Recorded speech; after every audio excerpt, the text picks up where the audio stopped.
Hey, what's up? Mr. Bill here. Before you watch this free KMG Masterclass, I wanted to tell you that you can actually pay me money by going to my website, and that has a lot of content that I think you'll find really interesting if you find this talk interesting, and it would support me a lot. I have a series called The Art of Mr. Bill, where I've done 4 seasons. Pretty much it's just me writing music for about 13 hours straight, and I just basically explain my entire writing process from start to finish. I have tons of project files, tons of sample packs, tons of talks and live streams.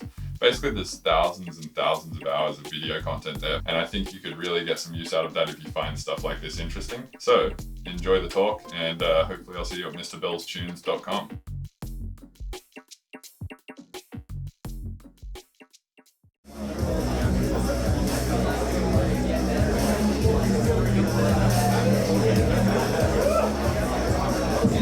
Check. How is everybody doing tonight? Doing good? Hello and welcome to KMG. My name is Zach Kerstetter. I am an Ableton certified trainer as well as being the program director for the Ableton music production program here at KMG. I see a lot of familiar faces in the audience, but I also see a lot of people that I don't recognize. So if you don't know what we do here at KMG, we are the largest recording studio in Colorado. We are also the only Ableton certified training center in Colorado. And so in addition to our recording studio, we also offer programs on Pro Tools and Ableton and DJing and anything related to audio production. If you want to find more about what we do, talk to Mitch, who's back there, who's wearing one of these shirts right over there. He can give you a tour. This is a small percentage of our facility here. We got lots of cool stuff going on. But you guys are here to see Mr. Bill tonight. So before we get into his whole deal, the restrooms are over there. There is water and coffee and cookies over there. This whole talk is going to be uploaded to YouTube at some point, so you don't need to feel like you need to bust out your phone and record it. We have nice cameras to record all that stuff. In addition, you guys, just by buying a ticket, have been entered into a raffle where we're going to be raffling away 2 private lessons as well as some studio time. So stick around to the end, and we're going to pull out some names out of a bowl, and somebody will win some prizes. Also, at the end, there's going to be a half-an-hour Q&A. I don't know if it's half an hour. There's going to be a Q&A session at the end, so if you guys have questions, we're going to have plenty of time for those, and I'll be passing around the microphone so you guys have access to all that. Lastly, I want to make a little shout-out, a little self-promotion shout-out. I run the Boulder Ableton Live user group here, and our next meeting is going to be on Monday, so next Monday. It's free, it's open to the public, and it's our 4-year anniversary, so we're going to have a big pizza party and just get together and hang out and talk about music production and eat pizza. Also, Darren Kramer, who's sitting back there, is another certified trainer. He runs the Denver Ableton Live user group, and it was October 1st, you said?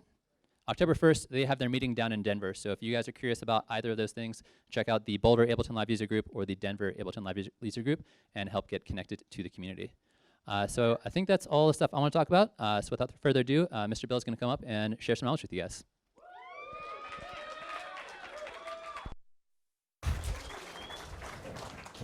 Hey, what's up?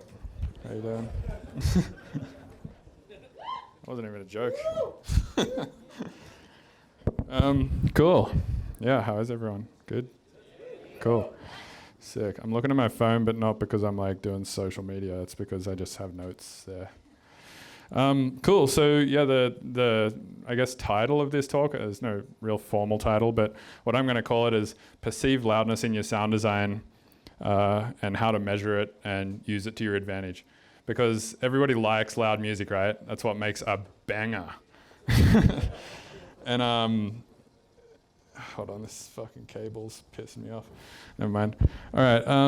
Yeah, so I figured like I'll just talk about like the concept of loudness and stuff, because I find every time I try to teach like say drum design or bass design or just any kind of design of the sound type to anybody at like universities and stuff like that. A lot of the problem that they have is the stuff just doesn't sound, it just doesn't like punch quite enough, and it doesn't sound quite loud enough. And the reason why is because it's not loud enough for a long enough period of time. Like a lot of times when I'll be like, all right, here's how to make a snare, now you do it. The person will make a snare, but the transient will be so short, and then the decay will be so fast that it will just kind of sound a little bit more like a click, right? So I would personally define loudness, and I think this is probably the best way to define it, as loudness over time. So, you know, you can have something that's like incredibly loud, but it doesn't necessarily sound louder than something that's a lot quieter, that's louder for a longer period of time. And I'll prove that for you right now. Tell me which one you think's louder. This is example 1. Everybody hear that? And then here's example number 2.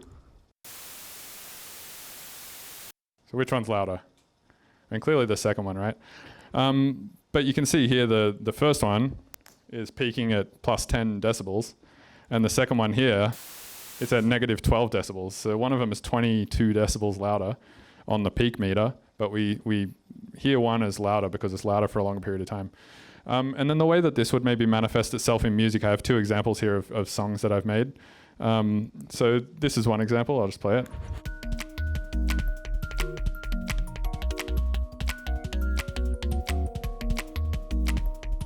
Versus this.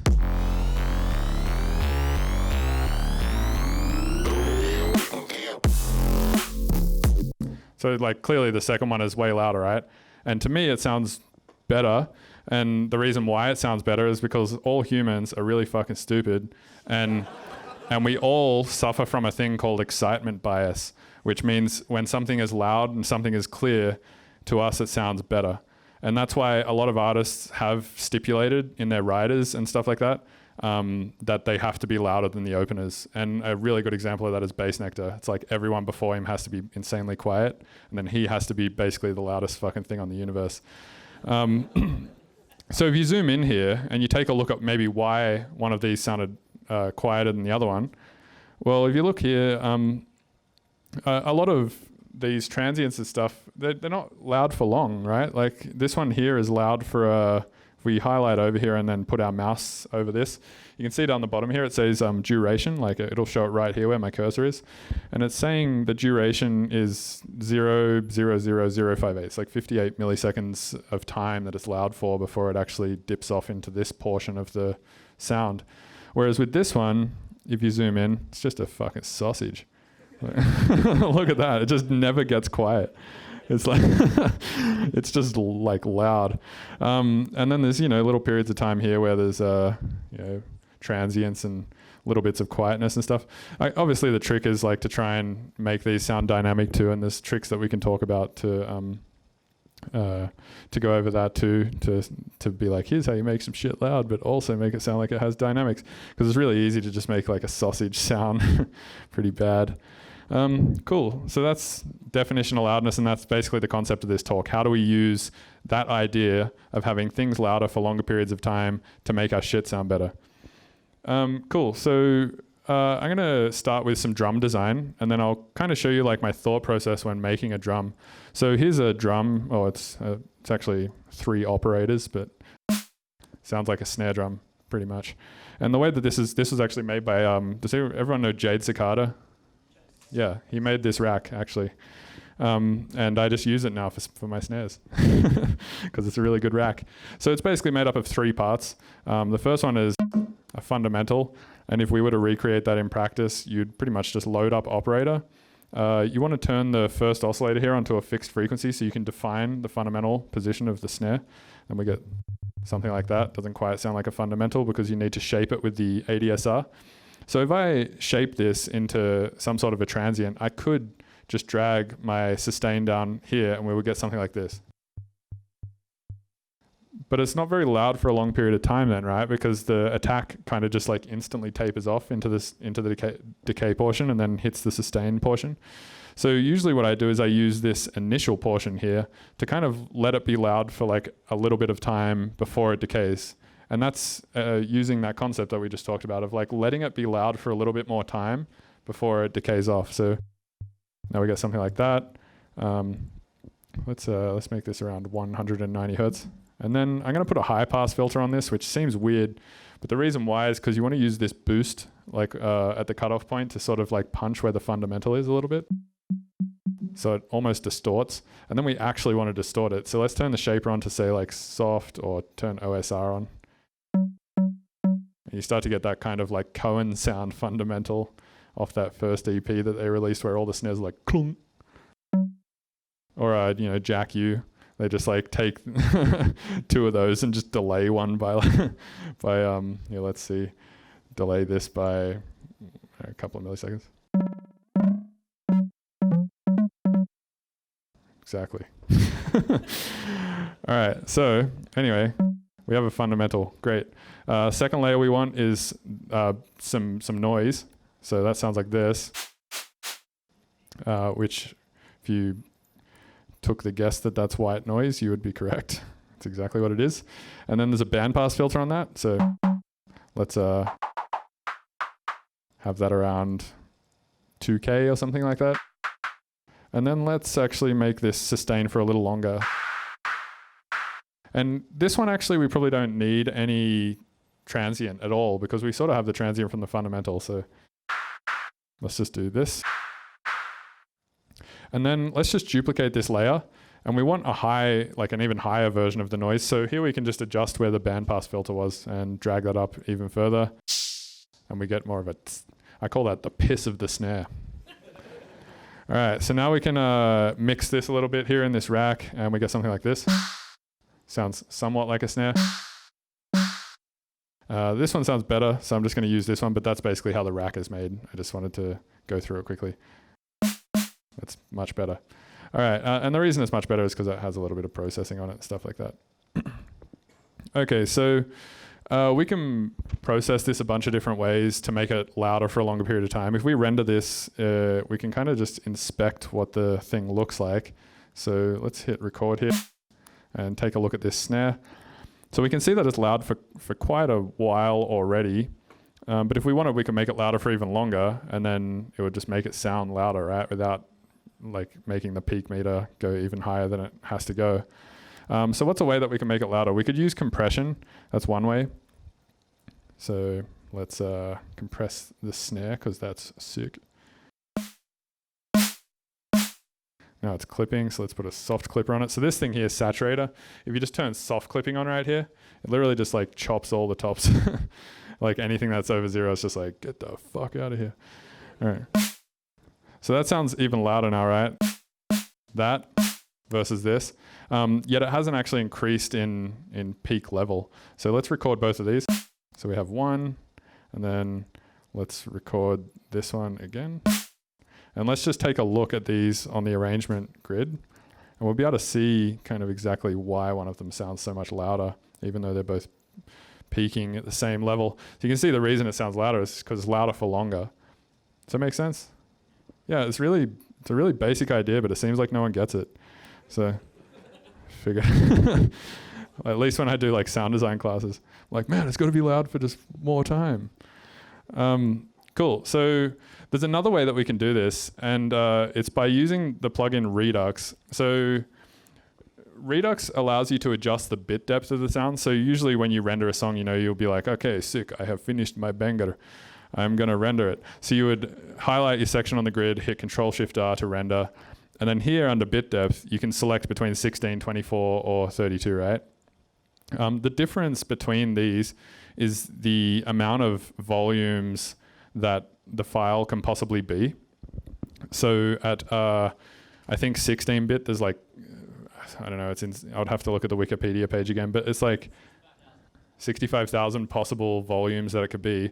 But then when you step up to 24-bit, it goes up to like, does anybody remember that number? Yeah, it's like an insanely exponential amount higher. And then 32-bit is something like in the billions, right? 4 billion, there you go. Are you looking at the Wikipedia page right now? Okay.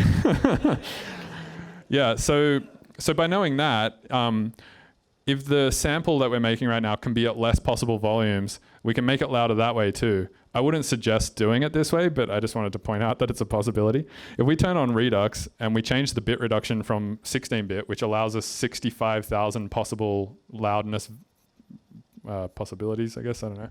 It can be like between the value of negative infinity and I guess plus 12 dB or however much it is. Actually, I guess it would be plus 66 dB because I think that's where the Ableton meters tap out maybe. I don't know. Anyway, whatever that range is, it allows us to split that range into 65,000 parts, and it can be at that many, it has that much resolution. Does that make sense? If we turn this down to 1 bit, it only has one possibility. It is super loud and nothing else. So like, let's have a listen to what that sounds like. That's what your snare sounds like then. Probably not advised, but like, you could maybe use this to just like reduce the amount of possible volumes that your thing can be. Probably wouldn't do it on like your master or something like that. But in sound design, it can be a useful piece of information. If you're like, I want this to not be as many different volumes, then you can just reduce the bit rate. Yeah, like making that 6 bits, it really like pulls the noise out of the end there. That's 4-bit. So this can be kind of interesting. Let's do 5-bit. And let's record that. Cool. So now if we put this into our arrangement grid here, you can see it's kind of like increase the noise at the end here. You could mess with a fade or something like that to fix it if you wanted to. Sounds all right. Yeah, that's basically the idea between bit reduction. Also, another thing I should probably mention is that Ableton is a completely 32-bit system, meaning that as soon as you make any changes to anything ever, it's instantly running in 32-bit. And 32-bit has the added benefit of not being able to clip, which is really cool. And I'll prove it for you. Here, let's record a snare. Actually, you know what? Let's get a break. Let's get a drum break here. Sick. And we're going to turn it up all the way. Sounds fucking terrible. Let's turn it up even more, actually. Great. Okay, so so I'm going to turn normalize off here. I'm going to render this out as 16-bit. So let's just call this 16-bit. I'm then going to render it out again as 24-bit. Export 24-bit. And I'm going to render it out a third time as 32-bit. And now I'm going to import all 3 of them back into Ableton. So let's go find those files over here. So as you can see, they all look like shit. I'm going to turn them all down. So let's listen to the 16-bit one. Beautiful. Let's turn that down. It's a slightly quieter version of a piece of shit. And then 24-bit. Turn that down. Same deal. 32-bit though. Turn it down. Perfect. So that's a really cool piece of information to know when you're doing sound design. It basically tells you always stay in 32-bit. And luckily for you, Ableton just does that for you. So like I have a plugin here called Bitter. It's a free plugin. So let me pull in something like a break. Yeah, tight. And let's play this into the master and take a look here. So you can see what's going on here is Bitter is filling up the amount of bars that it thinks the bit depth is. And well, it probably knows. I mean, I assume it knows. That's kind of what its whole deal is knowing that. So it knows that it's 16-bit, right? Can I play that again? Hold on one sec. Let me just loop this. This might make it 32-bit. Yeah. So literally any change I make to it just makes it 32-bit. So once again, if I unwarp it and then we play this again, you can see it's a 16-bit, right? If I turn this clip down by like half a decibel, it's 32-bit instantly. So like no matter what you do, you're in this 32-bit environment and you can clip anything as much as you want. And so long as you don't do it with a rectifier or a saturator or a bit reducer or just any plugin basically that is supposed, or not supposed to make it sound like shit, but anything that's supposed to inherently distort your stuff, then Ableton will kind of save you from any distortion if you render out your files in 32-bit, which is sick. All right. So we know how to now make snares sound a little bit fatter. Just try and make them louder for longer periods of time. And you can do that a bunch of different ways. Another way you could maybe do this is, let's record this snare down. Wait, why is that delayed? Huh, weird. All right, let's record that. Yeah, cool. So another way you could do this, if you wanted to be really pedantic about your volume over time, is you could put a utility on here and you could draw a shape, which is essentially what a compressor does, but this is just a more particular way of doing it over time, where you just make the tail louder. So you get this. And then you could also adjust the tail at the end here like this. Or you could drag this back. You could do something like that. I think that kind of sounds like shit, honestly. But I have done this in the past to try and get perceived loudness out of songs before, like gone through every sample and like adjusted the dynamics of them and stuff. Another thing you could do is you could put an EQ on here, and I usually put a saturator after it so it doesn't clip. Find the fundamental of the snare. So we can see the fundamental is right here at 200 hertz. So let's put a cutoff point here at about 200 hertz. And then we're going to use the Q, which stands for quality factor, to boost right there at the fundamental. So you get just this like boost that happens right when the snare hits. That can be another cool thing to do. Yeah, so I mean, if you wanted to go in and like manually do all this thing, all this stuff, you totally can. I usually just do it with compressors and whatnot because it's less work and I'm lazy. Cool. So how do we, say, achieve this on the level of like subs?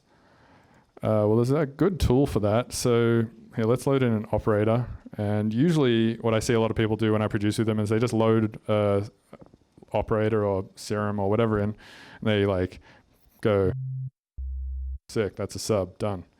And they stop working on it. And it is true. I mean, that's a sub. If we go lower, yeah, I mean, it is a sub for sure. It's just not a very good one. So here's something you can do to make your subs cooler. I use an oscilloscope. It's made by Melda. It's called Moscilloscope or Melda oscilloscope, whatever you want to call it. And this trick was actually shown to me by Copycat, if you know who that is. So pretty much what we do here is we play a sine wave into this thing, and you get a sine wave out of it, and you can just see that that's what it looks like.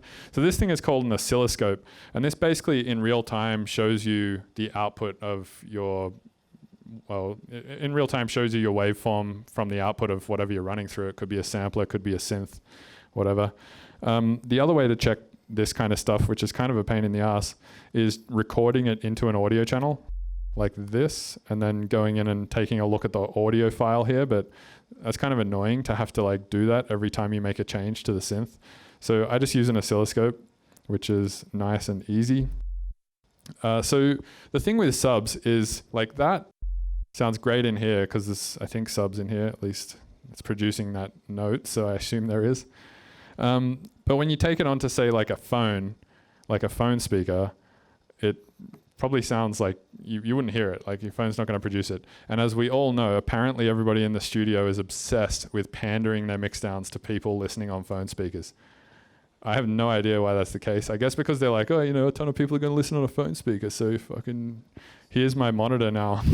Just have one of these in the center of their studio just playing shit. But anyway, the solution to this is to like add harmonics to your sub, right? Because that way you have these like upper ranges of the sub that can be produced on a phone.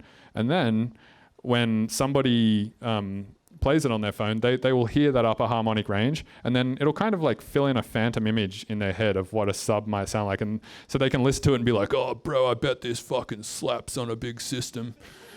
And so you need to put the harmonic there so they can do that, right? So there's a few different routing options here in Operator. This last one here, well, I'm not going to explain all of them, but basically at this end, it's an FM synthesizer. At this end, it's 4 oscillators that go out separate outputs. So we want 4 oscillators that go out separate outputs. Here we have 2 oscillators. Oh, we have 4 really. We really only want to use 2. And then we have this coarse thing over here. And what that does is it kind of cycles through the harmonic series, which pretty much just says whatever your fundamental is, add it to itself again. So if the fundamental is 100 hertz, coarse on its second position like this will be 200 hertz, and then 3, does anyone want to guess what that is? 400? No, it's actually 300, because it adds the fundamental to itself over and over again. So that's what the harmonic series is. So it's like 100, 200, 300, 400, 500, and it sounds like that. Sounds kind of annoying. But what we want to do is we want to add like, you know, a third harmonic to this or something. So if we turn the coarse up to 3 and then turn this up, you can hear it gives it that like extra little boost and sort of sounds more harmonic, is what people say in the industry. And if we look at the oscilloscope, what's happened? It's actually loud for less time, isn't it? If we look at this, it's not loud for that long. It's loud at these like 4 sort of very specific points, but compared to this, it's loud for less time. So that actually makes your sub weaker, which sucks. But you also want the harmonic, right? So what do we do about this? Well, the answer is you fuck with the phase of the oscillators. And you do that down here using this phase control. And this is basically like the reset point of where the waveform of the oscillator starts from. And depending on where you put it, you can kind of adjust it so that these weird peaks and troughs and stuff don't happen. So let's adjust that and take a look at the oscilloscope. And the idea here, what I'm looking for here, is just to try and make this waveform look like it's loud for the longest period of time. So let's do that. You can see how as I change the phase of the oscillator, it's kind of changing its relationship a bit. And I'll also change the level here a bit. And maybe let's try a different harmonic.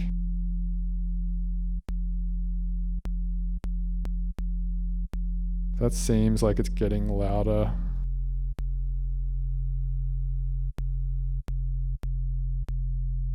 Cool, that's pretty good right there. All right, cool. So now that is louder for longer than this, right? We've added volume to it over time on like this really macro single cycle level, which is good because now you can make a banger. We're gonna go in here and distort it a little bit just with the OSR on the filter. Cool, so now if you compare that to your buddy's sub, who was like, sine waves are fine, you get this. Sine wave, it's way better. Sounds tougher. What else can we do to make this sub better? We can probably get rid of the click, that sucks. So usually I just fade these in a little bit on the ADSR. Now you don't have a click anymore, great. We could, I guess, add noise to it if we wanted to. Let's put erosion on this. I really like doing this to subs. So erosion is basically, it's somewhat of like a vocoder type thing where it takes your initial signal, combines it with another signal, and you can do it with vocoder. But erosion is just easier, it just does it. You get that kind of neuro sounding sub, which is pretty sick. What else? We could add a pitch bend to the start of the sub, which kind of makes it hit a little harder. It also, if you go really far with this pitch bend, turns it into a kick drum.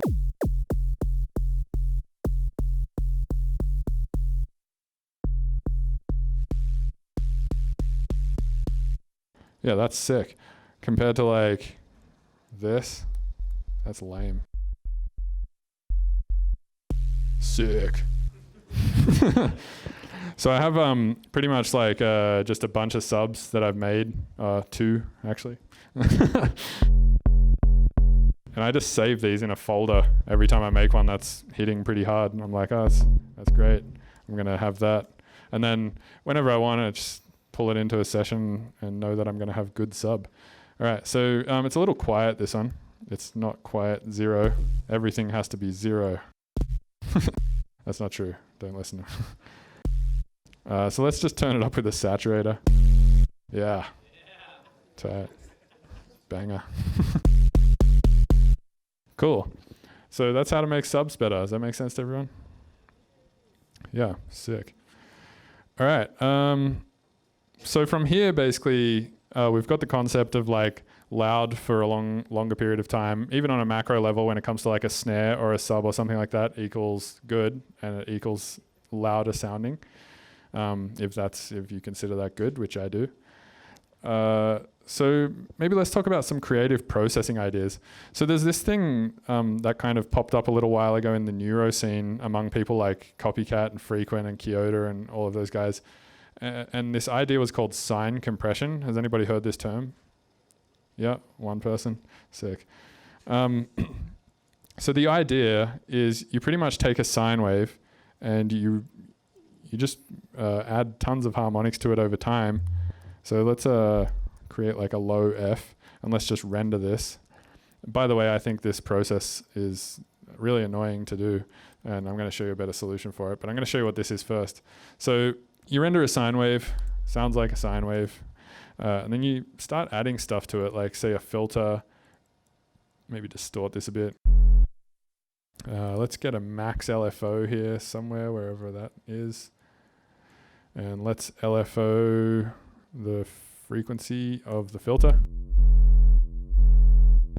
And I don't want it to clip, so I'm going to put a saturator on it. I pretty much just set my default saturator preset up to have soft clipping turned on, and that way it's just my go-to. I type Control F sat, and then I click it and just hit enter, and I'm like, sweet, nothing's clipping anymore. We could put an EQ here, and let's do something weird, like turn the cutoff of this point up and do that. Sounds reasonable. All right, I'm gonna freeze this and flatten it. So we got this now. It's slightly different looking sine wave. And then let's do this again. Maybe let's add some erosion to it. And let's add maybe another auto filter to this. I'm actually gonna put a band pass on it this time because I'm crazy, man. All right, let's see how this sounds. Let's randomize this a bit. Smooth it. And let's add more noise after it. And then use everybody's favorite plugin, OTT. And then soft clip it again.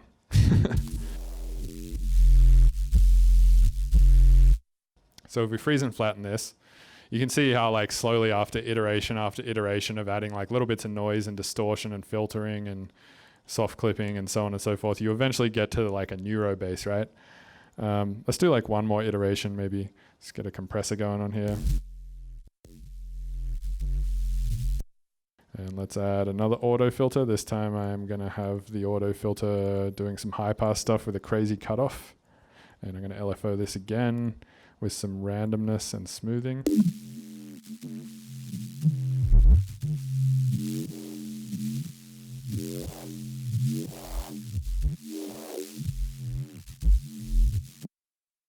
And then let's put something like overdrive on this. And so the idea is, I suppose, adding tiny little bits of distortion over and over again, and then boosting the shit out of it with OTT.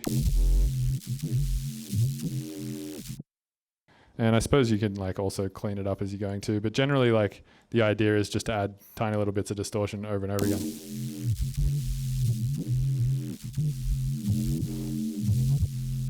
Cool, let's freeze and flatten this. So eventually you get to a neuro bass, but it takes a while and it's kind of annoying to do. And also if you get to the end and you're like, damn it, this sounds like shit. Well, then you have to do it all again, which sucks. So generally what I'll do is I'll take one of my sub patches, which, well, that already sounds like a neuro bass. What's going on? I guess because we just like turn this saturator up.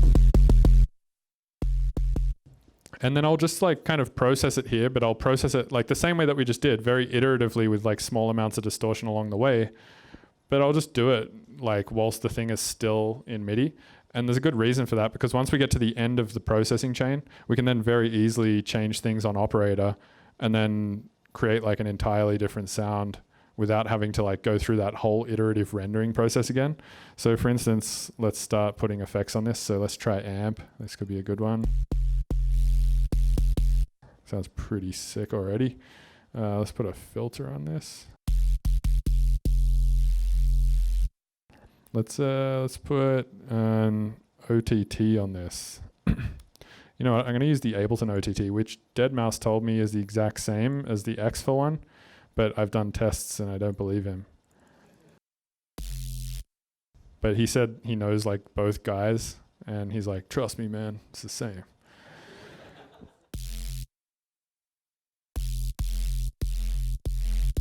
All right, cool. So I got one OTT. Let's just duplicate it a few times. Sound design is my passion, man. I mean, I feel like sound design is literally the polar opposite to like mixing and mastering. And whenever you go into like a mixing and mastering class, they're like, don't put all that distortion on everything and don't compress everything too much. Whereas with sound design, I think like you should do all that stuff, because that's how you get to more interesting sounds that nobody's gotten to yet, because everybody's still in a traditional mindset of not doing that, right? So yeah, that's my thought process on that, I suppose. That sounds pretty cool. All right, so it's disgustingly compressed. So now we can go back to the sub patch, and small changes now will actually make pretty big changes on the other end, right? It's kind of like the what's that thing, the Butterfly Effect, that movie with Ashton Kutcher, where like, you know, you make small changes in one part of his life and then he gets like reborn again or something and his life's fucked. It's kind of like that, but for sound design. So if we go into this pitch envelope here and say loop this thing, oh yeah, this is a cool thing about Operator is you have, holy shit, you have loopable envelopes, which is sick. So basically it'll take this shape that we just made with the pitch envelope and it'll loop it again every 8.7 milliseconds or whatever. So you get something like this. And you can also do that with these envelopes over here. So let's maybe turn the pitch envelope off and just loop the amplitude envelope. Get these really weird sounds.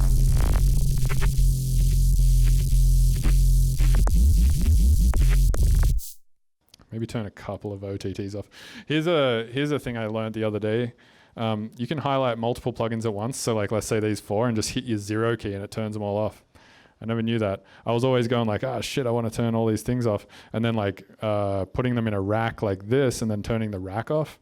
But yeah, you don't have to do that. You can just, boom.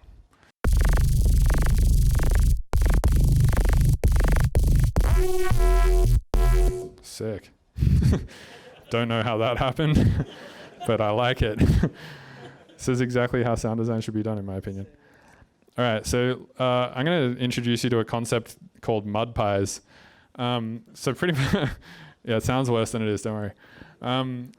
So pretty much what you do is you open up a secondary channel once you have like a patch going, and then you take the input from that channel, and then you just start recording into it. And the idea is you just record like these long passes of a mud pie.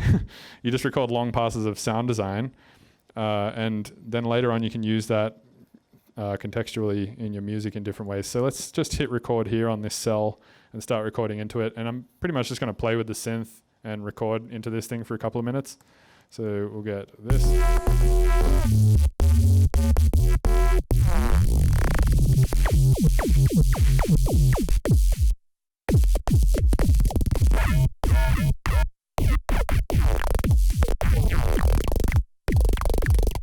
Sweet.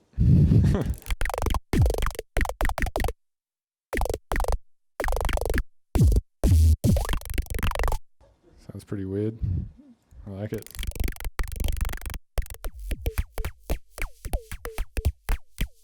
So we have like a bunch of loopable envelopes that are just all behaving at different times. Sounds pretty strange. I like it. So this time thing here is pretty cool. It allows you to adjust the length of all envelopes at once.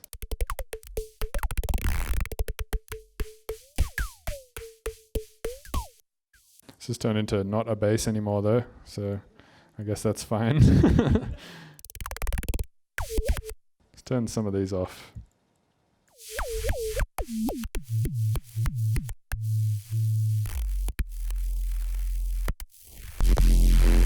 Ah, sick, we're back to bass.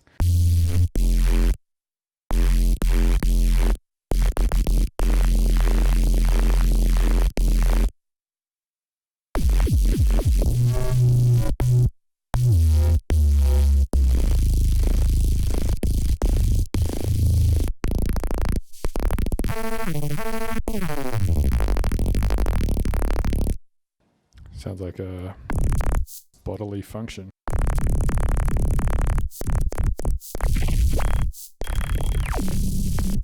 All right, cool. That's probably enough. So usually I'll just sit around and do that for a while, and then I'll end up with these big files that look like this. So I call this a mud pie. I used to call it a sound design file, and then a lot of people were like, "Oh, it's too ambiguous." And then I was calling them idea jams for a while, but then Il Gates was like, nah, man, I call those mud pies. And I was like, that's a great name. I'm going to call them that too. So that's what I call them. So now we have a bunch of stuff. It's all in audio.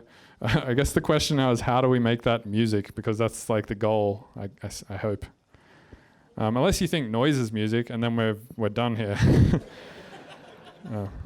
Which I've had this argument with a lot of people before, and I've come to respect their opinions, honestly. So let's try and figure out a way to make this musical. So let's set a BPM here. I'm going to set this to 70 is probably good. And I'm going to load up a drum rack, and I'm going to load up some drums, because we already talked about how to make drums, so you're all drum making professionals at this point. So let's get a snare. Oh, that's a kick. Same thing. Yeah, let's get one kick. And let's get one snare. This one sounds pretty good. And then let's get some hi-hats. Actually, you know what? I'm going to do the hi-hats on the grid in audio because I'm a menace. All right, and let's make a beat. Holy shit, let's turn this off.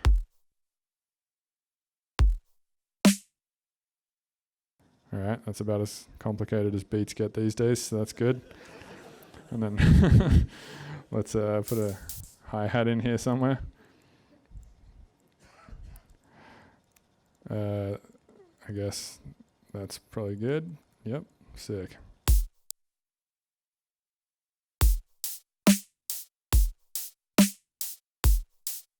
All right, we're getting somewhere. I'm gonna turn this channel off because we don't really need it, and then I'm gonna get one of my really dank subs out of this folder over here, which you also know how to make at this point. And what I'm actually gonna do is create a group. So this is sort of my mix template these days. I can delete. You know what? I'm gonna save as. Sick. So I'm going to delete all these channels and this channel, and I'm just going to create two groups. So I'm going to create one group. It's going to be called drums, and I'm going to create another group and call it everything else. And that's my mix template these days. I'm not even joking. And then what I do is I put a plugin called Gatekeeper on the channel called everything else, and then I go to the drum rack and I group it. And then in here, I add a secondary chain, which has an external instrument effect. And then I just send the MIDI to the everything else group. So literally every time a kick or a snare happens, it just takes everything in that everything else group and just turns it down. And then that way you don't have to like go and put tons of sidechain compressors on everything. It's just kind of all built into the mix template. So now you can see every time the kick or snare triggers, it triggers this envelope. So that basically means we can do anything over the top of that now, and it's not going to mess with it too much or at all. It's just going to remove it, which is good. Okay, cool. So let's put this down the bottom. And what is this? Nothing. Okay, I'm deleting it. So let's make some sub patch here.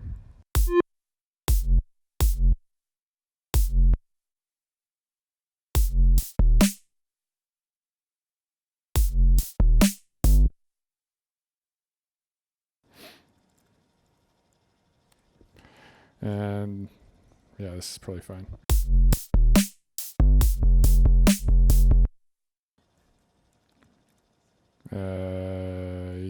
Yeah, it's fine.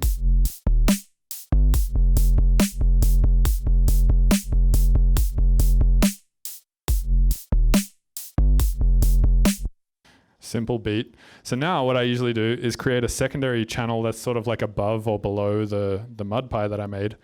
And I just go in there and start chopping bits of it over the top of the sub. So you can use Control-Shift-Alt to drag the audio file around to kind of look at transients and see what's going to work and stuff. So maybe this would be good. So we got that, and then let's go get one of these really crazy sounds from over here and chuck it as a fill right here. Oh, that's pretty sick. Let's put that here and then just like turn it up a ton with distortion. Yeah, nice.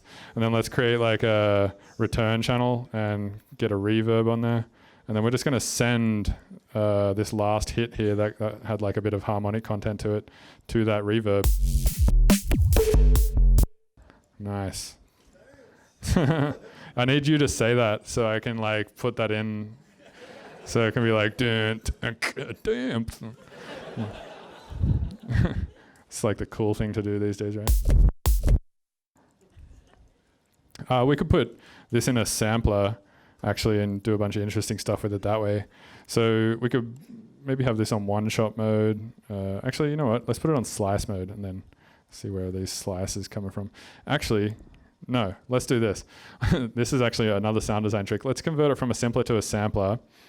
Put a velocity plugin before. So if you go to the MIDI tab on the sampler, it gives you like all of these modulation options.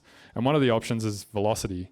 So depending on the velocity you input into it, it can change shit in the sampler.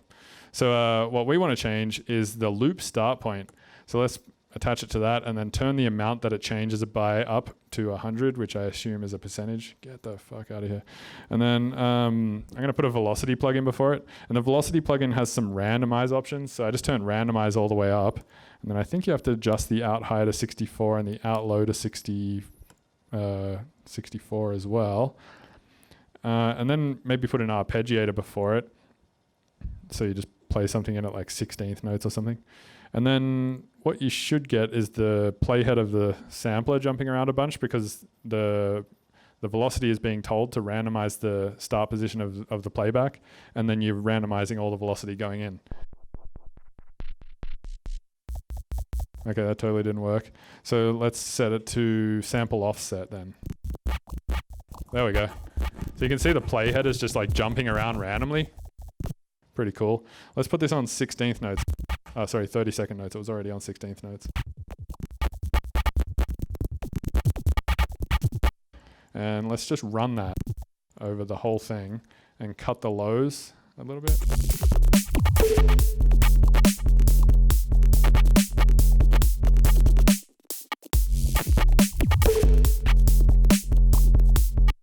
So it might be cool just sometimes.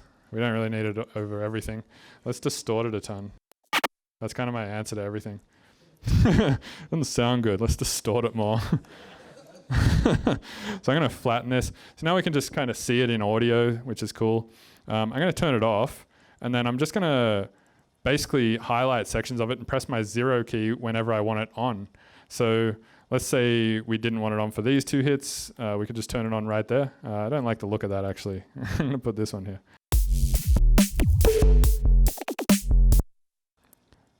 Let's try it like, maybe not that often. Let's try it just like at the end of every half bar, is it? I don't know.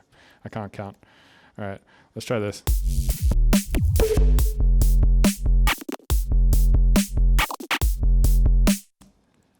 Let's put it here too. Let's just use the same one. Repetition, right? It's a thing in music that people like, I think. I don't know. I'm not a composition nerd. All right, let's reverb some of these out too. Let's just reverb a different one out each time to be edgy.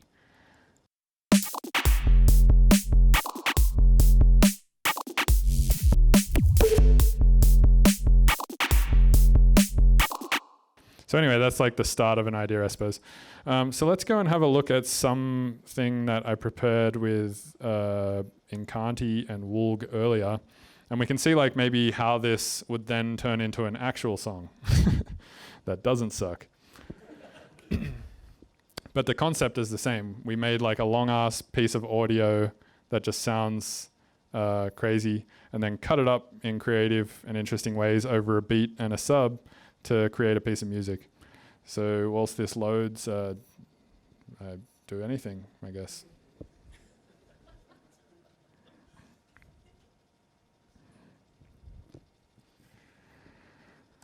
Oh my God. All right, here we go. Sick.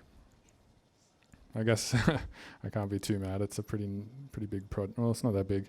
I should be mad. All right, so here's the sound that we started with. It sounds like this. Prepare Uranus.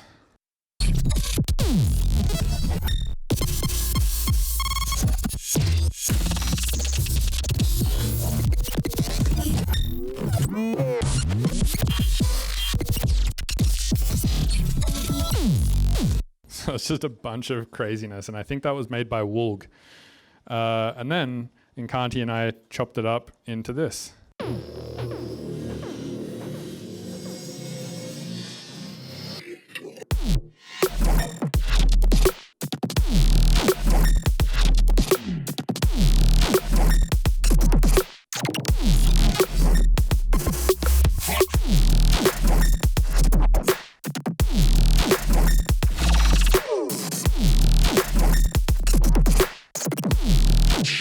Right behind your vertebrae.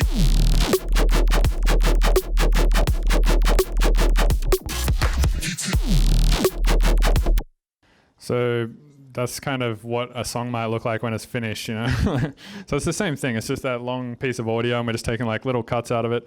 But if you actually remove all of that sound design, this song sucks. It sounds like this. Actually, not even that.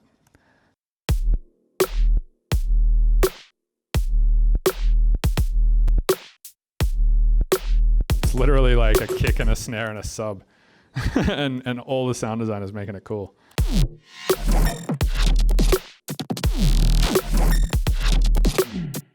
Cool. Yeah, well that's pretty much all I have to say. That is the end of all of the concepts that I have, actually. So I think it's Q&A time. Thank you.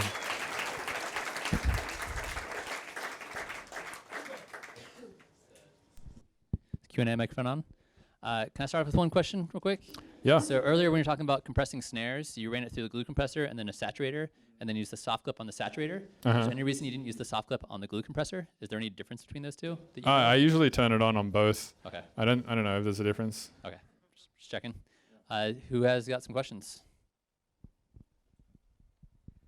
So I watched your podcast recently, and you and Andrew were talking about monetizing and the way you like find sponsorships and the way they just get shipped out to you. Yeah, that happens to him. Oh, okay. Well, It doesn't happen that much to me. I guess there's a question about like how you meet all these big artists and you do all these great collabs. Do they like reach out to you, or do you like reach out to them and you send them like your content? Like, how does that work? It's a little bit of both, I think. Like sometimes I'm reaching out to other artists and other times they reach out to me. I think it's like 50-50 probably. But as far as like sponsorship goes, I think that's like something that happens when you get a YouTube channel with over 1 million subs on it. And then people start sending you cars and fridges and shit.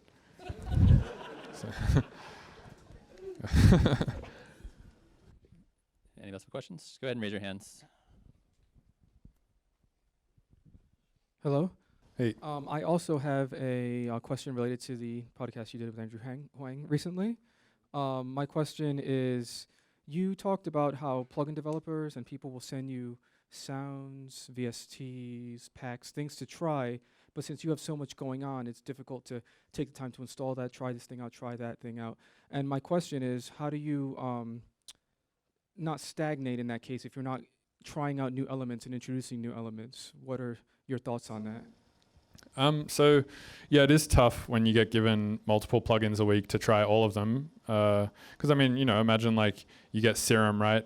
And then the next week somebody sends you a slightly different Serum. And then the next week somebody sends you a slightly different Serum. It's like you can almost tell straight away, like, I don't really need this. Like it's pretty much the same as like another thing that I already have or something like that. But generally the way that I define whether or not I will try a new plugin is if a lot of my friends are telling me about it, or if I just like take one glance at it and see that it's doing something new that no other plugin is doing or something like that.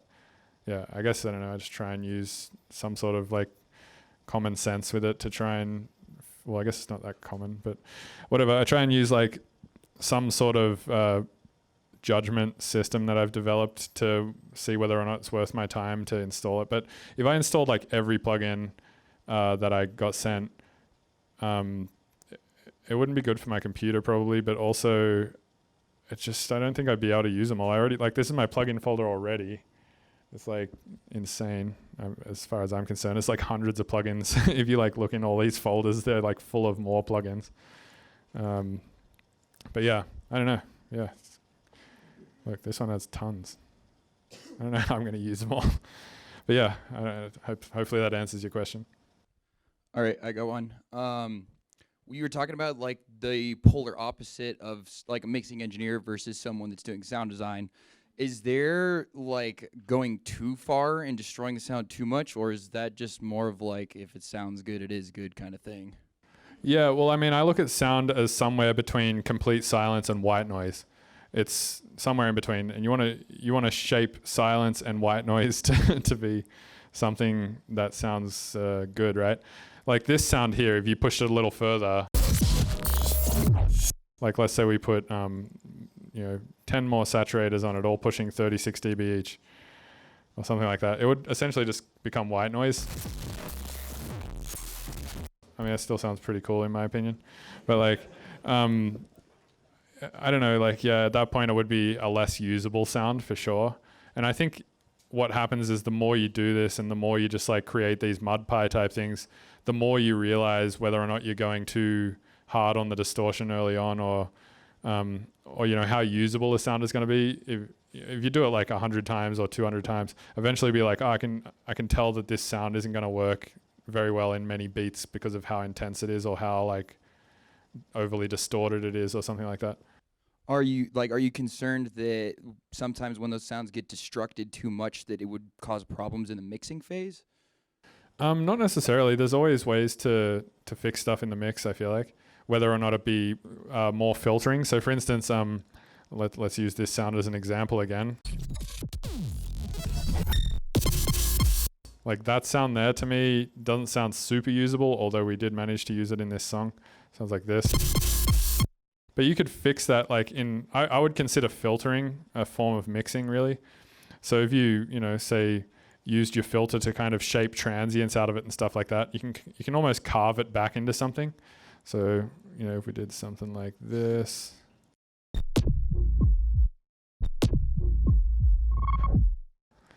Yeah, there's always ways to fix it. And then if you're like, oh shit, I need to like put a sub under it, then obviously you can always just cut the lows. And then you can, layer a sub on top of that and stuff. I always think there's ways to make any sound work in a song. You just have to be really creative about the ways that you process it and layer it with other stuff and whatnot.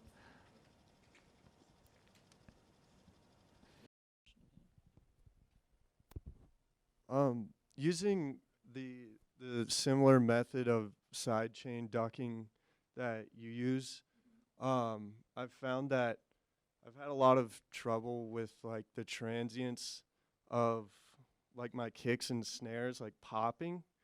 I don't know if you had any input as to like, I guess there's a multitude of answers as to what popping as in like your kicks and snares are then too loud? It would be like, it's hard to explain, but it would be like if the transient was like hitting at the same time as too many sounds, or... Oh, well, that's kind of what it's supposed to fix, is supposed to sort of make it so there's not a lot of transients hitting at the same time. So for instance, you can see like the kick hits, it produces this volume envelope and it gets everything out of the way. If I had this turned off, it'd sound like this. You can't really hear the kick anymore. It kind of is like swallowed by this loud bass sound.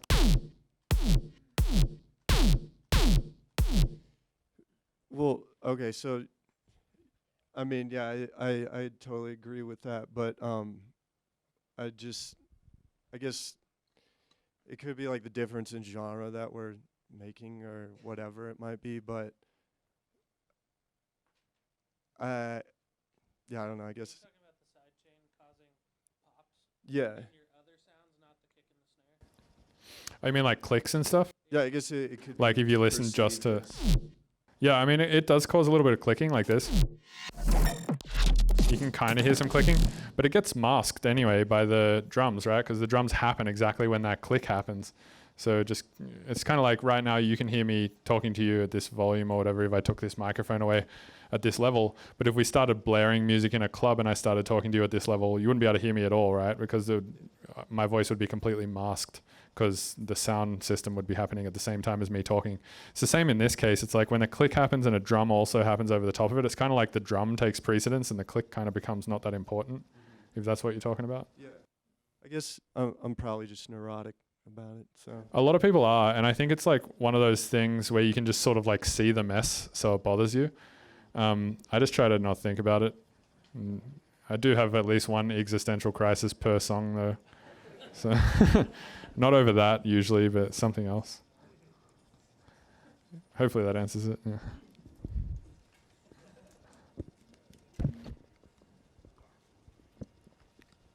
Yo.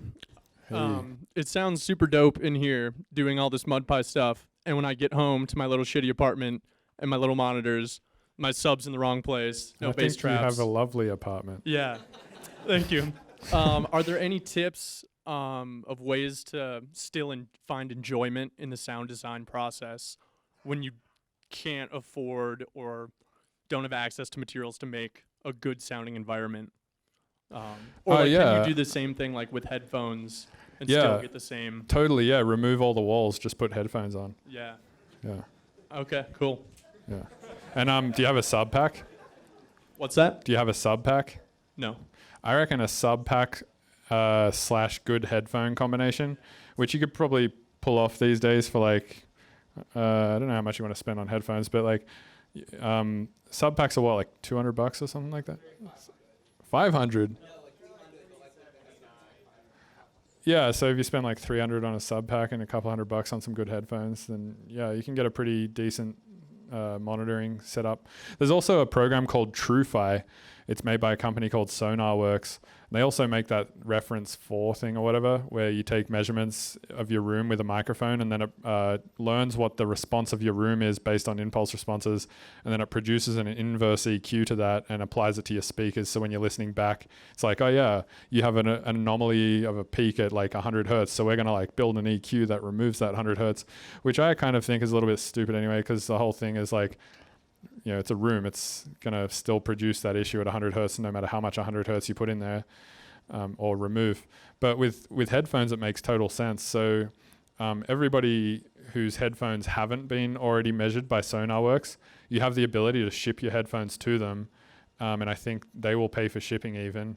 And they will take a response of your headphones and build an inverse EQ and then inbuild it into the TrueFi app. And then this thing just like jacks your sound card basically and just puts an EQ on it for you. So it just flattens your headphone response out, which works great for headphones and in my opinion, not so well for rooms. Super dope.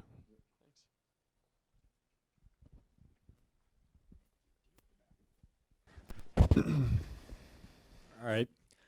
I live on a bus. I still make Sick. bangers, and they sound good. Sick. You can get it with the headphones, bro. Yeah. So, hey, you've been using Ableton all this time, and everybody's, are we going to be using Ableton 20 years? Or as a sound designer, do you ever see yourself wanting to make something like a DAW or? Well, I started using Bitwig recently, and I like it. Yeah, it's good. The main reason I'm still in Ableton is just because I have so many collabs in Ableton, and so many people use it. I think it's one of those things, kind of like Facebook. It's like, even if you hate it, it's hard to leave it because so many fucking people use it. So it's just like adoption, I think, is one thing. Like if everybody today jumped ship to Bitwig, I would jump ship to Bitwig. But that's not seeming to happen, so I'm still on Ableton. I'll check it out. Thank Yeah. you. But I love Ableton. I think it's like probably, in my opinion, the most functional DAW still. I'm curious to know you do so much tweaking with the sounds essentially in this mix. Do you always feel the need to master it, and do you master it yourself? Yeah, so this is my mastering chain. It's an EQ cutting the lows and a limiter turning it up by 4 decibels. Yeah. That's literally all I do. So that makes sense. It's about the source. Yeah, exactly. Each sound is so pure and everything is so awesome. You just do a little bit of shimmer on it and you're done. Yeah, pretty much. And I also put utility on the master and just cut my bass at mono my bass at 120 hertz. And then I turn this DC button on because it says it just cuts more lows, but under like 5 hertz or something like that. So yeah, it's pretty simple mastering process. But then again, I don't necessarily think that my stuff like sounds that good, because I'll sometimes compare it against people who do have their stuff professionally mastered and think that it sounds a bit weak. But I'm also totally cool with not paying somebody $50 a track to put a limiter on it either. Yeah. So I'm good with this. It's fine.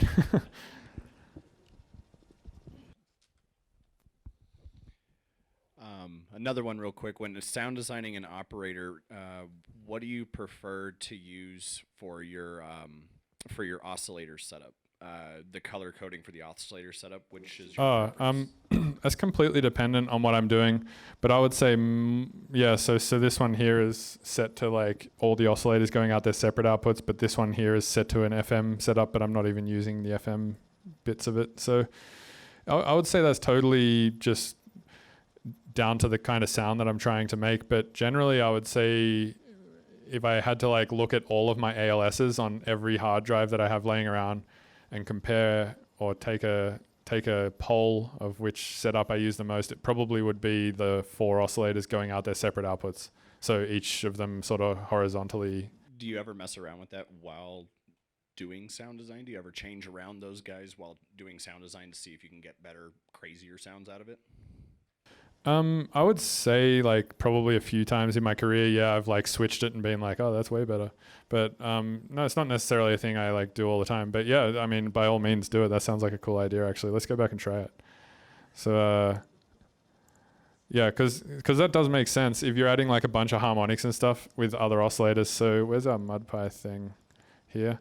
Okay, so right now we're in I'm not using any FM stuff right now on this sound anyway, but let's say we were by adding, and then we just switch it to this.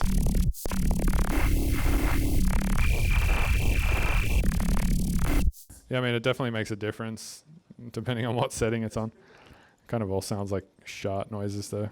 I like it.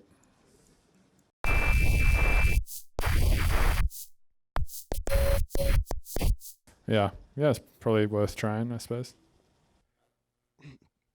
So once you have like all those cool little bits that you're writing with in the music, just the cool little bits that you're taking out and putting on their own separate tracks, are you doing a lot of processing to those afterwards, or is the sound like pretty much done once you pulled it out of that big part? It would be completely dependent on the sound. Like for instance, this sound here. I would maybe do a little bit more to this. So for instance, we could put like an EQ before the saturator and try and boost those harmonics more. Because I like stuff to sound like it's like overly processed. So we could boost, like find out where the fundamentals are for both of these sounds here. So the fundamental looks like it's right here. So perhaps I could automate this fundamental to just be boosted when it gets to that point. So like this. And now you can see that it's boosting into a saturator, which is clipping all the tops off it and just distorting that one frequency a lot more, which can be cool.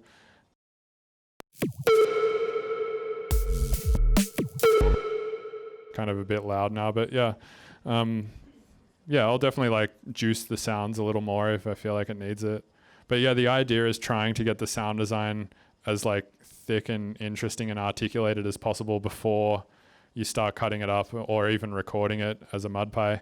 And then once you start cutting it up and stuff, it's kind of more of an arrangement job then rather than a sound design job and stuff, which I like because then it kind of allows you to like write music more efficiently and faster. And then the music writing process, in my opinion, gets more fun as well because you don't have to like think so much about the boring. Like I find it kind of boring to be like, shit, I need another sound for this section. Better like whip out another synth and all this kind of stuff. I also find that to be a little bit overwhelming. And I never get tracks finished when I do that because the whole process seems like too much work. Whereas if I just front load all the work by doing all the sound design at the start, and then it's just a matter of cutting stuff up and arranging it, I find it more fun and also less overwhelming, and I just get shit done faster.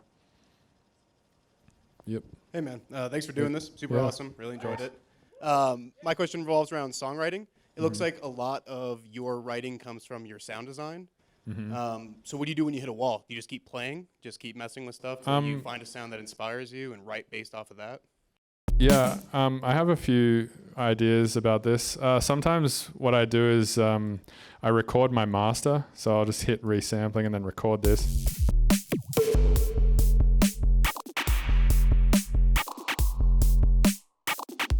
And then I'll just say like right click this, slice it into a new MIDI track based on transients.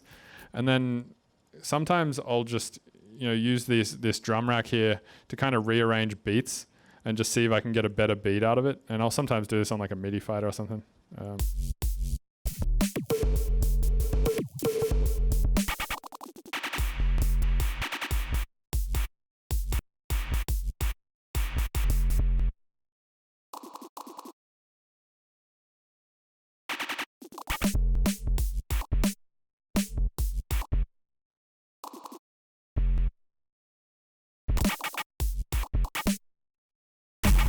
That's pretty cool.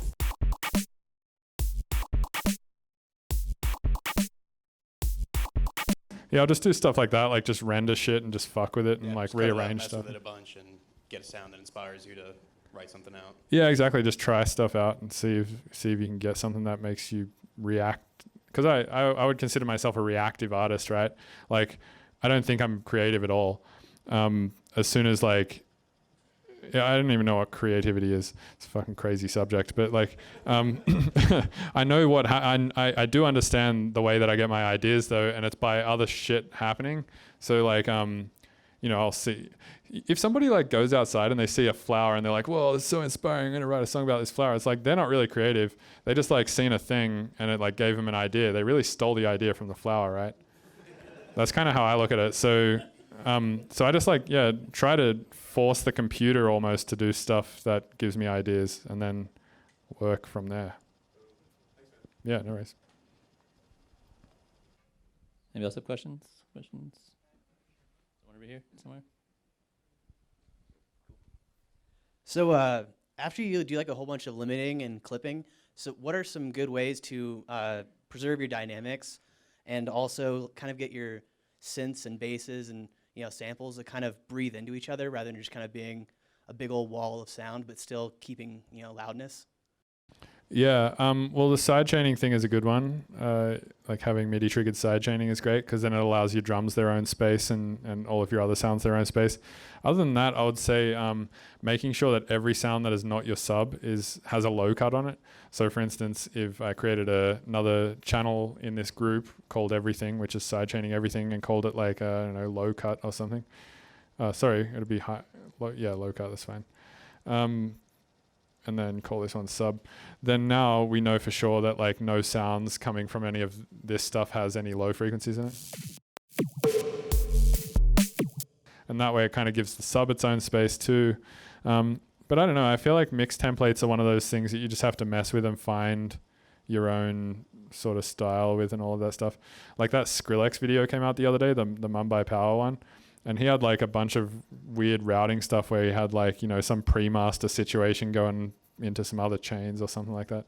And that's just how he worked it out. And I assume it's doing a similar thing to this where one of his chains was just getting everything ducked. And then one of his chains probably had a low cut on it like this. And he was just like sending stuff particularly where it needed to go. But I would, where it needed to go to like make the mix sort of have all of its own space and stuff like that. But I would say just try and figure out a mixed template situation that works for you, because it's not something that you really want to think about while you're writing music, I think. Same as like creating new sounds all the time. I think you really want to try and expedite those processes as much as possible so you can just think about like the actual tune itself, and because otherwise you start getting a bit bogged down in technical stuff and you start to forget that you're actually writing a song and it becomes like too engineery or whatever. Yeah, so I don't know. I take that approach. I try and just like simplify it all like this and just make it a couple of groups doing specific things and try not to think about it too much. Do you ever have like multiple synths or sounds kind of like running at the same time and start to kind of like duck one synth over another one to kind of make one more prominent than kind of like a secondary? Yeah, I've messed around with that a bit. It's not something I do all the time, but it's something that I've definitely done a little bit. But yeah, I don't know. Usually when I have like two sounds playing over the top of each other. So for instance, let's say I had this one. Why does that sound so quiet? What's that? Oh yeah, true. Yeah. Yeah, I need to make it longer. Oh, it's probably because it's getting ducked by the sidechain. But if I duplicated this and say turn this up by 48 semitones and I have... this sounds a bit weird.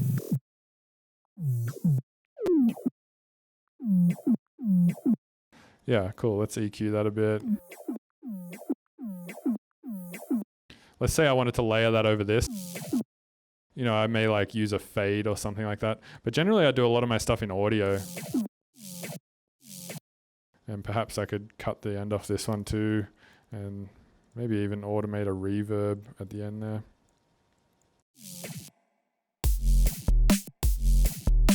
But yeah, usually it's kind of a matter of just EQing the other layer that I want to accentuate the initial layer, just in a way where it's not going to sort of interfere with the initial layer and instead complement it, and then also mess with the volume of it as well, whether it be with volume automation or with a fade on a piece of audio or something like that. But if this was MIDI and it wasn't audio, we could just as easily do that fade with a volume automation like this too. So yeah, I kind of think about it that way, I guess, just trying to like use extra synth layers or sound or mud-pie layers or whatever to accentuate the fundamental layer that I'm trying to have be the main thing. Yep.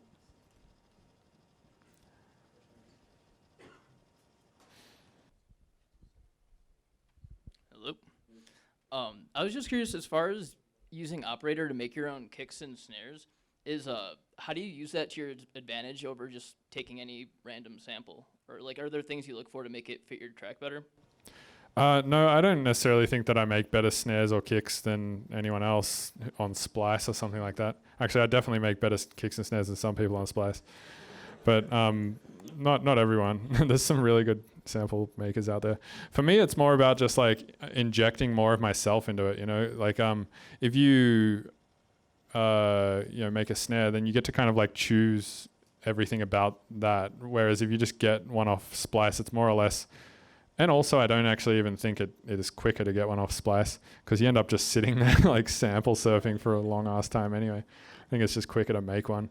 But I just like the idea of making them myself and being able to, because everyone's ears work differently, right? Like everyone has, you have like biological things, like your pinners are like specific shapes and your ear canals like a certain length and all sorts of stuff. So it's different frequencies are differently resonant to different people. And then on top of that, you have like an environmental factor of your hearing. Like if you grew up near an industrial area, your hearing might be more fucked than somebody who like grew up in a forest. And then you have like a bunch of peer influences, right? Of like friends of yours being like, I don't know, I think that sounds good and that sounds shit. So like using this like combination of influences that you have from the biological, the environmental, and the peers, you kind of like will make different decisions from everybody else when you're making anything, like whether it be a bass or a snare or a kick or the song in general or the mix down or anything. So I kind of like the idea of just, I don't know, doing it myself for that reason, because nobody else is going to make the same snare that I will make. And therefore, it'll just sound like, even if people don't realize it, I think it'll still, like on some subconscious level, sound like more unique or something. I don't know if there's anything to that. There might not be. I might be dumb. No, that makes sense to me. Okay, And cool. the other thing, too, is I didn't know if it's just me overthinking it and like trying to make some rule when there's not a rule, but do you put effort into trying to tune your kicks or snares, or like putting the fundamentals of the key of your song, or does that not really matter? Yeah, totally. And with the snare, sometimes I won't put it at the fundamental of the song. So like say the song is in the key of C, sometimes I'll put the snare in, I'll make it an F. So it'll be like the fifth or whatever, or the third or whatever that is. I don't know, music theory. But yeah, what's that? Fourth. Okay, there we go. Yeah. Yeah, I usually won't even know what it is. I'll just like mess with it. And sometimes I'll like put it where the fundamental should be, and I'll be like, there's too much shit happening at the fundamental. Like the sub is there, the kick is there. There's like another sound that is also doing an F or something like that. So I'll like pitch the snare up so it kind of is in its own space. Because, you know, pitch and frequency are the same thing, right? So if you have like a bunch of frequencies happening here at the fundamental, maybe like shifting your snare up a little bit to have it like happening up here could be good. As long as it's musically related to the initial key, though, for sure. I generally won't put a snare in that's completely non-musically related to the key of the track, like, you know, having your whole track in C, or let's say F, because that's more realistic. Let's have the key of the song is in F, and then you'd kick in your snare in F sharp. That'd be super weird. I don't do that usually. Yeah, no worries. Anybody else have questions? Just another quick sound design question. When you were like slapping a shitload of OTTs on there, do you focus on gain staging at all? No, not particularly because of the 32-bit thing. Okay, gotcha. Yeah, it all like no matter what happens with distortion, it seems fine to me. Also, here's a cool little fun fact for anyone who doesn't know about it already. If you put the Ableton OTT on any sound and you turn the amount down to 0%, so it's 0%. It's this isn't a dry wet control, by the way. It's an amount control. So by turning it down to 0%, it's applying no compression, but it's not actually dry. So if you duplicate this now a ton of times, let's say like, what are we at? 1, 2, 3, 4, 5. Let's go 5, 10, 15, 20. Let's go 25, 30. Hear how it like creates this crazy tail versus if you turn them all off. It's pretty cool. The reason why that happens is due to all-pass filtering. So inherently, the multiband compressor in Ableton, or any multiband compressor really, needs to split the signal up into 3 parts, or 4 or 5, or however many the multiband compressor allows you. But it needs to split it up into multiple parts so it can compress, say, the low frequencies, the mid frequencies, and the high frequencies differently. And the way that the splitter works is by using EQs, and the way that EQs work is by using phase. So if you want to remove like 1 decibel of 300 hertz with an EQ, what it does is it takes that 300 hertz, sends it back in. It takes 1 decibel of 300 hertz, sends it back into the EQ, and puts it out of phase with itself. That's how an EQ works. So by doing this shitloads of times iteratively with the OTT, you create like these weird phase relationships between the low and the high frequencies. So you get, if we render this and take a look at it, you can see it just like makes the low frequencies be out of time with the high frequencies, and also like really elongates them. Just in case you want to do that. Yep. Yeah. Anybody else have questions? One more. So the first one I had is, is there a reason that you prefer Gatekeeper over like Volume Shaper? Not particularly. Infected Mushroom gave it to me for free. That's pretty much the only reason. Shaper Box is kind of cool too. I've used that a little bit. And there's a few. There's one called Duck. I don't know if I have it installed. I don't. There's another one. Yeah, there's like LFO tool, I guess, too. You can actually also do it with Serum. I think AU5 has a tutorial on that where he uses, I can't remember exactly how he did it, but he used like the distortion in Serum effects on, I don't know, just go watch the tutorial. It's a good tutorial. But yeah, the distortion in Serum effects has like some rectification mode where if you like change it to some way, it like silences the signal, and then he like sends MIDI into it from his kick and snare, and then uses the dry wet as the turning it on and off thing, I guess. But yeah, I don't fully understand how it works. Then the second one I had, I was curious. Sometimes opening Ableton to a blank screen is a very intimidating thing because there's limitless possibilities.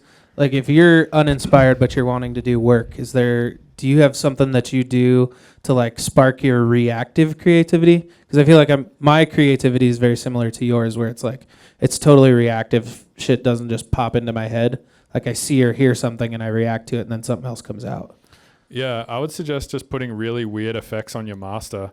So, for instance, if I wanted to make doing stuff with your master a lot is good. Like for instance, we just rendered the master and split it into like a different beat. But there's some really interesting plugins like say Spec Ops or something like that. Sometimes I'll throw something like this on my master and just go to presets and just start like chucking stuff on there.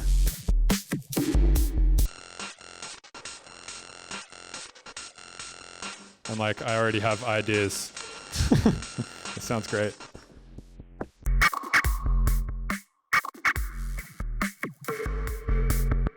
Yeah, I don't know. Sometimes I'll do that, and then I'll just like do some shit to the signal, and I'll be like, "Oh, cool, that gives me an idea." You know? But like, what when the project's completely blank, like you haven't done anything yet?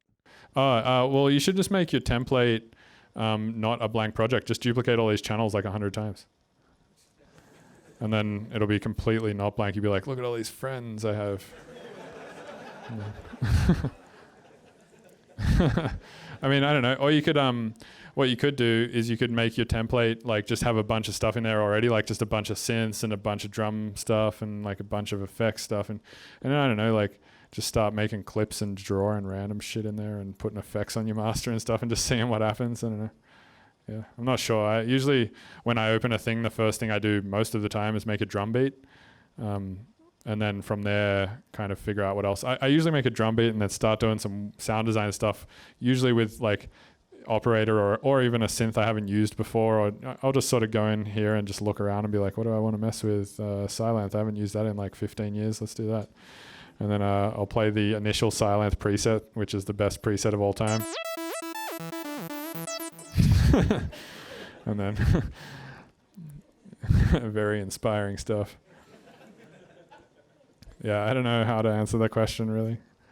You can make your desktop background something really sick like this. I always find that pretty inspiring.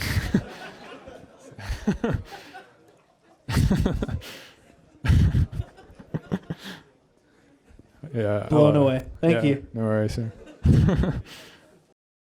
All right, we probably got time for one more question. Anything new on your website that's coming out soon? Yeah, I have to upload a bunch of streams from Twitch because I've been lazy. And I'll probably release the project files for that WAB EP that I just put out. And then I'll probably do some like walkthroughs of the project files and stuff. And I don't know if I'll put those walkthroughs on YouTube or if I'll put them on my website. I'm not sure. And sample packs, I've got a bunch actually ready to go almost that I need to just do some final touches on and then get artwork made for them, and then I can put those on the website too. Yeah. Sweet. Cool, let's give a big round of applause for Mr. Bill.